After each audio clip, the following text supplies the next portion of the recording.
Monsieur le Préfet, Mesdames et Messieurs les députés, les sénateurs, Mesdames et Messieurs les élus de la ville de Montpellier, les adjoints, les conseillers municipaux, les élus des communes de l'agglomération de Montpellier, maires, adjoints, conseillers municipaux, je salue tous les représentants des anciens combattants ici présents, des associations du monde anciens combattants. Je salue toutes les autorités militaires, religieuses. Je salue et je remercie les collégiens, les écoliers et les étudiants, ceux du CMJ, Conseil municipal de la jeunesse, ceux de l'université Paul Valéry, section Histoire contemporaine, et ceux de l'université de la faculté de droit de Montpellier. Merci à eux pour leur présence à nos côtés aujourd'hui. Merci à eux pour la répétition que nous avons faite hier soir à la nuit tombée. Je les remercie aussi parce qu'ils ont participé par leur réflexion active à ce projet tout simple, mais qui est juste pour la ville. Merci enfin à M. Alexis Laurent, président du Souvenir français héroltais, à Henri Maillet, conseiller municipal de la ville de Montpellier, major dans la gendarmerie nationale, et mon amie Lorraine Acquier, adjointe au maire, chargée de l'état civil, petite fille de résistant. Merci au service de la ville qui, sous l'autorité de Lorraine Acquier, ont décliné ce projet avec le concours de l'entreprise de M. Bourreau, Marbrier, qui est là, présent, et que je remercie. Travail délicat, subtil.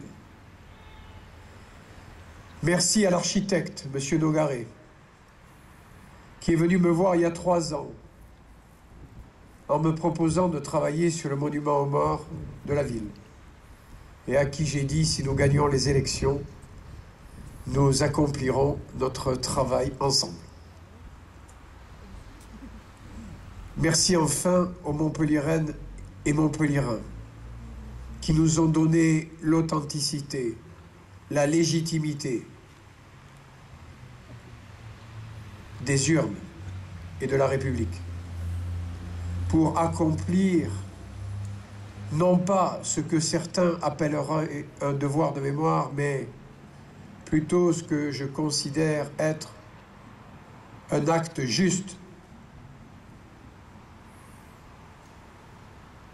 Vous le savez, la Grande Guerre dont nous célébrons les cérémonies du centenaire aujourd'hui, et je remercie pour son message d'amitié François Hollande, président de la République. Je remercie Manuel Valls, Premier ministre, et je remercie Kader Arif, secrétaire d'État aux anciens combattants que j'ai convié et qui nous a écrit une très gentille missive pour s'excuser. La Grande Guerre a été pour le Midi une grande fracture, une grande blessure, comme pour tout le pays. Les villes, les villages de l'Hérault ont été amputés de leur jeunesse. 1 400 000 morts. Et beaucoup venaient du Sud. Lorsqu'élu conseiller général en 1998, André Vézinet me confiait les célébrations de l'an 2000 Il me demandait de réinscrire en lettres repeintes, rouges et noires pour certains, les monuments aux morts des villes et villages de l'Hérault.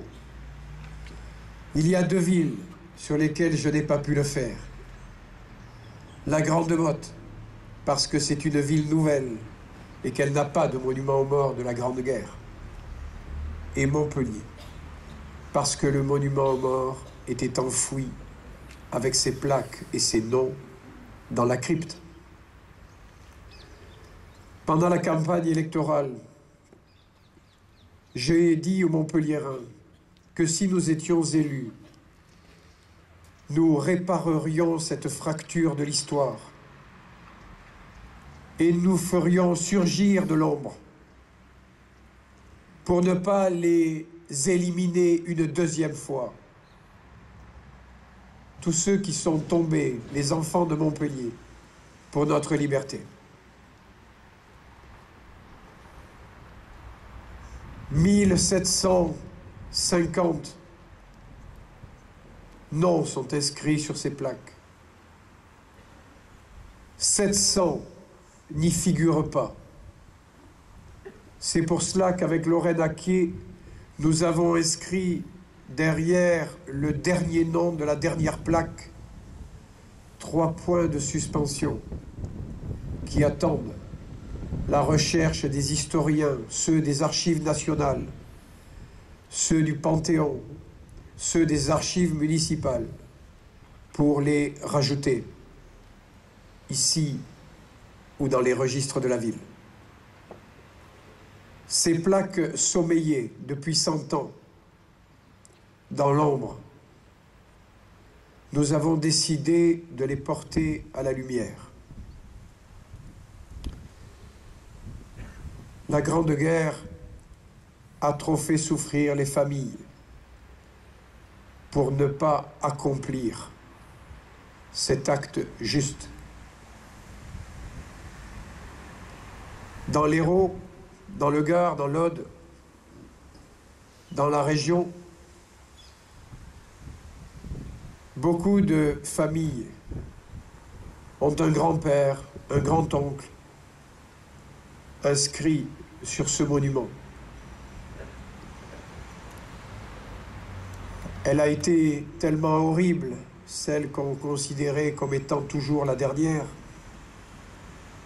qu'il y a même des communes qui ont inscrit leur monument aux morts comme Pérols à l'intérieur même des églises.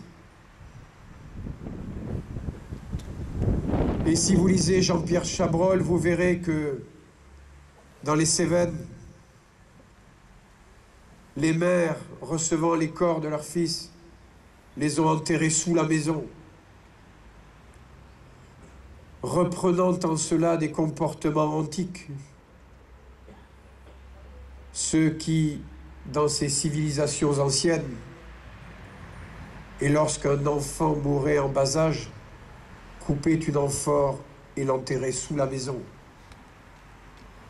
La Grande Guerre a recréé des réflexes archaïques. C'est pour cela que de dire que dans les familles le souvenir est éteint et qu'il faut les maintenir dans l'ombre est une faute. Aujourd'hui, nous allons réparer cette faute. Et nous allons permettre à tous les Montpelliérains de regarder en face l'histoire de leurs enfants. Et si cela doit éclairer la paix entre l'Allemagne et la France, la paix en Europe, et lui donner encore des arguments, eh bien là aussi, nous aurons fait notre devoir. Je voudrais, pour terminer et avant de dévoiler les plaques, saluer tous les soldats de notre pays, tous ceux qui sont tombés au champ d'honneur, ceux de Montpellier, ceux qui sont dans les carrés consacrés à la Grande Guerre, au cimetière Saint-Lazare, et que nous avons honoré grâce à vous, Monsieur le Président, magnifiquement cette année. Ceux qui sont tombés sous nos couleurs en 14-18, bien sûr ceux de Montpellier, mais aussi les Russes, dont certaines stèles sont encore frappées du drapeau rouge, avec la faucille, le marteau et les étoiles. Les Tchèques, les Belges, dont un carré est consacré à leur armée. Et bien sûr, les Marocains, les Africains du Nord, les tirailleurs, ceux qui sont venus grossir les rangs de l'armée française. Moi aussi, j'en ai un des miens là-dedans, dans cette liste. Et j'ai récupéré tous ces courriers, les uns après les autres. Et vous savez, lorsqu'ils montent au front, dans la Somme, dans la Marne, à Verdun, au chemin des Dames, ils savent très bien ce qui les attend. Ils y vont les yeux ouverts pour le pays, pour le drapeau. Et la chose qui m'a le plus touché dans ces écrits, et que je vais vous confier, c'est que lui qui sortait des écoles chrétiennes, il fut incorporé dans un régiment de tirailleurs marocains. Et la veille de sa disparition, au moment où il monte au combat,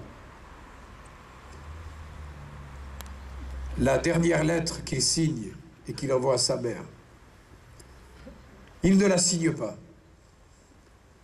Et il écrit « Mektoub ». Merci.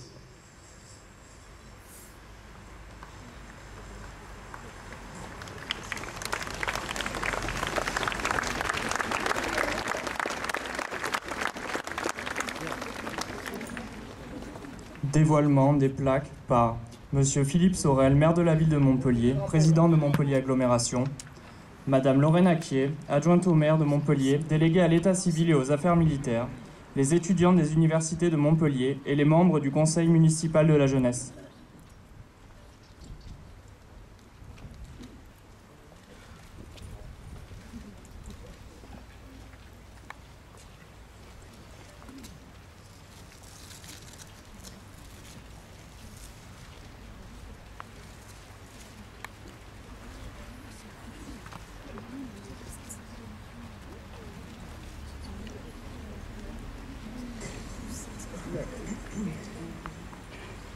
Nous allons maintenant, si vous le voulez bien, et en toute liberté, procéder à un petit moment symbolique.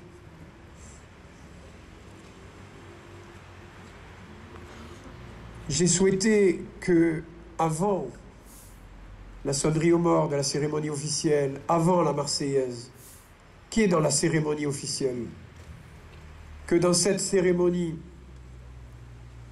profane, nous partagions un petit morceau de Rachmaninov ensemble.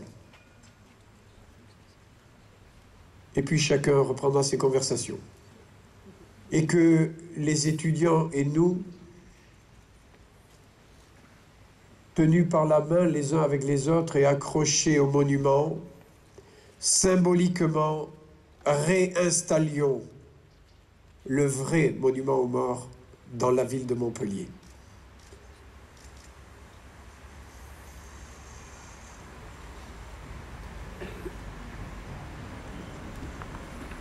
Ensuite, et avant cela, lecture. Ah, avant cela. Des fois, je fais le protocole, pardon. Je souhaiterais que Lorraine Acquier lise ce très beau poème d'Arthur Rimbaud, Le Dormeur du Val, qui nous rappellera à chacun des souvenirs de l'école et même des familles qui l'ont récité, mais au-delà de cela, de la littérature, puis après Rachmaninov et la musique. Lorraine.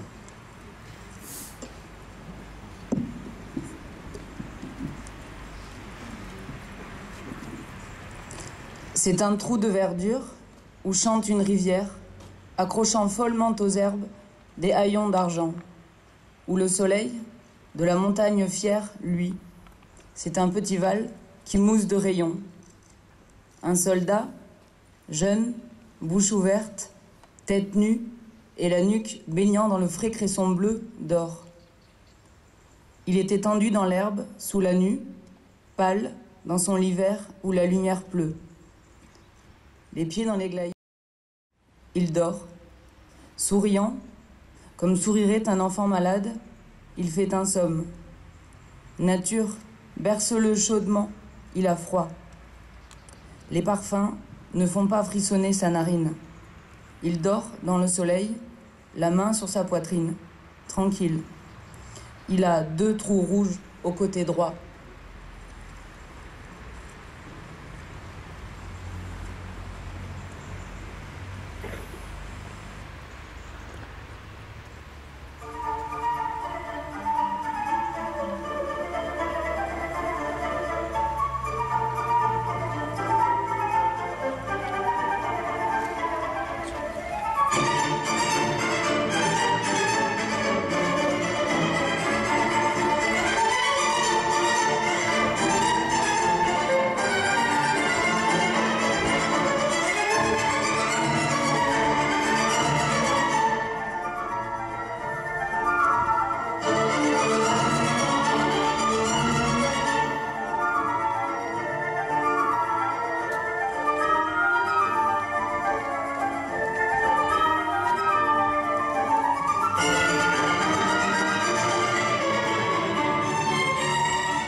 Merci à tous, merci beaucoup. La cérémonie est terminée. Merci à tous pour votre présence. Nous allons nous mettre en place pour la seconde cérémonie. Merci.